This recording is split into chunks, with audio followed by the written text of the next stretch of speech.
Hi, this is Abel Stewart. Welcome back to our bass guitar lesson series. So let's talk a little bit. Thus far, everything we've done has had the root on the E string. I want to expand a little bit because in doing that, for instance, like doing an F, either you have to do it down here or all the way up here, which especially if you don't have a cutaway, that gets really awkward. So there are other ways of playing that, other positions, and so that's what I want to talk about, giving you some different options on the frets. So on the A string, on a 4-string guitar, it's not, so again, your E string is here, your A string is the next one that way. So that's your A string right there. On the 5-string guitar, it's exactly the middle. So your A string, just like you had the names of the dots on the E string, you remember those were G, A, B, C sharp, E. You have a different set of names for the dots on the A string, which makes sense because again, as you're going up from the note, there's your A, B flat, B. So your first dot on the A string is a C. Alright, so first dot C, 4th fret, 5th fret, D, so your second dot is a D. 6th fret, 7th fret, your 7th fret is an E. So C, D, E, F, F sharp, so your 4th dot there, 9th fret is an F sharp. And of course your double dot, the octave, is an A. Right? So let's go through the names of the notes one by one here. A is your open string. 1st fret is an A sharp or B flat. Your 2nd fret is going to be a B.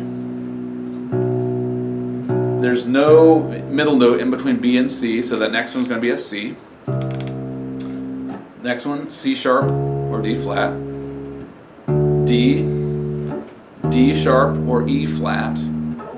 E. Now between E and F, there's not a natural note in the middle there, so go right to F. F sharp or G flat. G, G sharp or A flat, and A.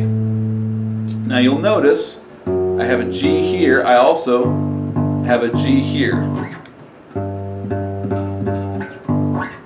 Right? A on the E string, and then I have another A up here. So there are different places are playing the same note. Alright? Where that comes in handy, I mentioned the F here or here. So I can also find an F right here.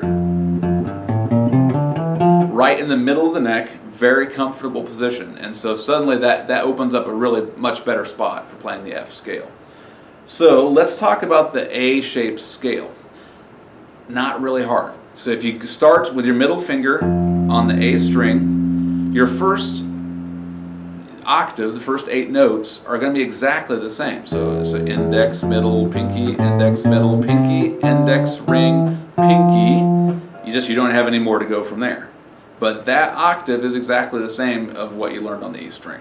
So, right there. What you want to know, and is really helpful, is you have 2 more notes down there. So 1, 7, 6 with the pinky, 5 with the middle finger. Alright, so 5, 6, 7, 1. Those 2 extra notes are really helpful in a lot of things. So be aware those are down there. And so for instance, so 1, 5, 1, 5, 1, 5, 1, 5, 6, 7, 1. So you hear that kind of walking up and down type thing on the bass a lot. So having that extra string below really does come in handy. And actually that same principle applies for your E string ones.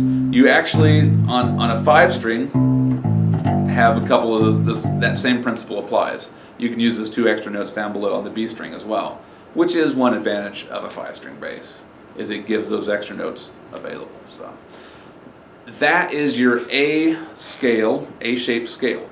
Just like we made with the E-shaped stuff, make your flashcards, alright?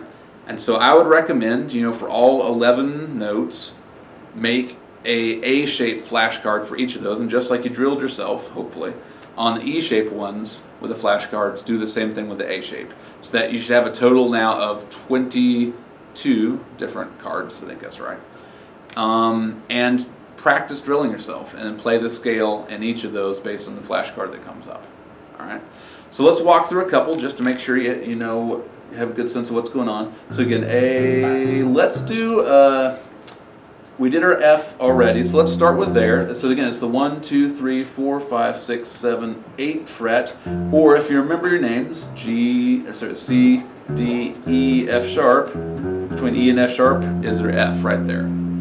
All right. So I'm going to start on the 5, 5, 6, 7, 1, 2, 3, 4, 5, 6, 7, 1, then back down. 7, 6, 5, 4, 3, 2, 1. Keep going. 7, 6, 5, and then finish on the 1, 1. All right, so let's do one more just to practice that. So we're going to do an E flat scale. Remember before, the only way you could do an E flat was up here, right? Now, you have a much more convenient thing in the middle of the neck right here. So again, C, D, is our C, D, E, E flat, right there. All right, so start on the 5. 5, 6, 7, 1, 2, 3, 4, 5, 6, 7, 1. Back down. 7, 6, 5, 4, 3, 2, 1. Keep going. 7, 6, 5, and then finish on the 1. 1. All right. So use your flashcards, drill yourself, get really comfortable with all of your E shape and all of your A shape, and that starts to really open up the fretboard a lot more. Really gives you some good tools to work with. So, hope that helps.